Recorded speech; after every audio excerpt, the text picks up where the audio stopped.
What's up guys, and welcome back to the channel. In today's video we're going to do some drag racing. I initially had plans to actually do the timing belt on the Honda Acti, and the parts have shipped, but the shipping company had some delays, so it's not here right now, which means I have some spare time to do the drag racing, which is a lot sooner than I thought. Since the last time I took this car drag racing a few weeks ago, I did look over the footage and I got feedback from you guys. The big two things that I could work on were shifting. So in terms of the shifting, I was hitting rev limiter. I could also shift a little bit faster. The second thing that I wanted to work on was just launching better. There's definitely time to be had there, but one of the things I was trying to balance is the fact that I don't want to launch too hard because I am afraid of breaking the axles because they're custom, and to get new ones is going to be very expensive. Before we hop into that first run, I want to give people who have never been to my channel a quick lowdown on the car. So it's a 93 MR2. It has an M90 blower, a Honda V6, so it's a J32A2, and then I have a 6-speed limited slip differential transmission. And the interior here is partially stripped out.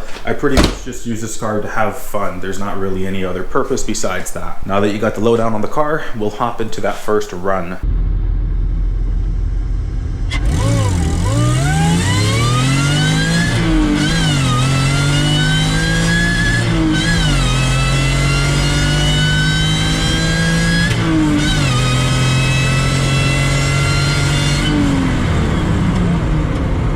My time ended up being a 13.8 at 99 miles per hour. And actually, this was my best 60-foot time that I've gotten to date, because my previous best was right here, so a 2.119. So I managed to shave off a little bit of time. And when I compare the times right here, up to the 8th mile, I was actually going faster on this run. But around the 8th mile mark is when I hit the rev limiter in third gear pretty hard, and then that really slowed me down. Because at the 8th mile, you can see this is a 9 flat pretty much. Over here was at 8.953. So had I kept things going really well, I actually think this might have been a personal best for me. Yeah, to be frank, I did expect my first run to go a little bit better, because like getting to the drag strip and like starting my day and everything, I felt really confident. What threw me off was just the track workers were pretty like rude, and it really frustrated me. I actually got yelled at, and it wasn't just like a me thing. There was another guy who also got yelled at. I've never mentioned this in any of the videos, but the previous 2 times I went to the drag strip there, I had similar issues, and like I like to give people multiple chances because I understand,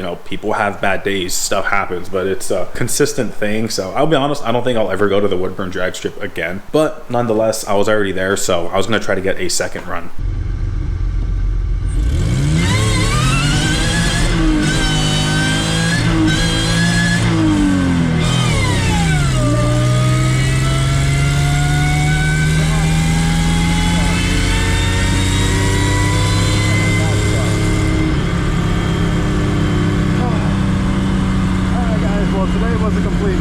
This is not the day I wanted to have, to be honest with you guys.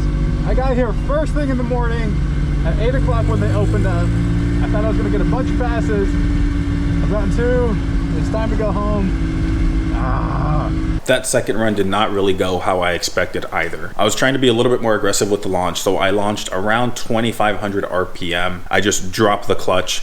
Immediately the car started shaking, and then the RPMs were shooting up, especially when I went to second and third, which is why I ended up letting out. In hindsight, I honestly think slipping the clutch would have probably been a little bit better instead of just dropping it. Given how I beat on this car, I'm not really surprised that the clutch would have issues. I mean, I've had it for 2 years and I've really been abusing it, so it's just the way things go. But I do want to note that several of you guys actually mentioned to me that, hey, it seems like your clutch is slipping. Like, that's been over the last few months. And I honestly just assumed that it was my bad driving, because like, I think it's easy to always just blame the car for issues. And I always try to look at myself first, especially when I consider where I'm at on that like skill level. I got a lot to learn. I did want to go out for another run. I thought that if I lowered the RPMs a little bit and just kind of baby it off the line, I wouldn't have issues, because when I'm just driving around normally, there isn't any clutch slippage. But I wasn't able to do that. I had a date night with my girlfriend, and I could not miss that because I would be a dead man. And just for the record, I was at the track for over 5 hours. They were super busy, and on top of that, there was actually a couple of wrecks. So for me, going into my second run, I literally saw a person in the left lane spin out and crash their car. That was definitely a little nerve-wracking, but as I mentioned, just lots of delays. So 5 hours and only got 2 runs. I did talk to other people, and they said that's typically not the norm. To be frank with you guys,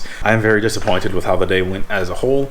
I really thought it was going to be the day that I hit the low 13s. Maybe if I was lucky. I could even get like a 12.9 or something like that, but things just didn't work out. And even though the day didn't go how I planned, I still had a lot of fun. At the end of the day, I love driving my car, and it's a good stress reliever for me. I really do want to go back one last time, but instead of going to the Woodburn drag strip, I'll probably end up going to PIR. Kind of the thing that I'm debating in my head though is, should I try to go back with how the car is? Although, like, I don't know. I know that it's like something that I need to address, but like I really just want to have fun and drive the car right now. Or I could replace the clutch and then try to get like a late summer drag night in, but I don't know. I don't know what I'm gonna do yet. We'll see. Let me know your thoughts. Thanks for watching, and I'll see you guys in the next video.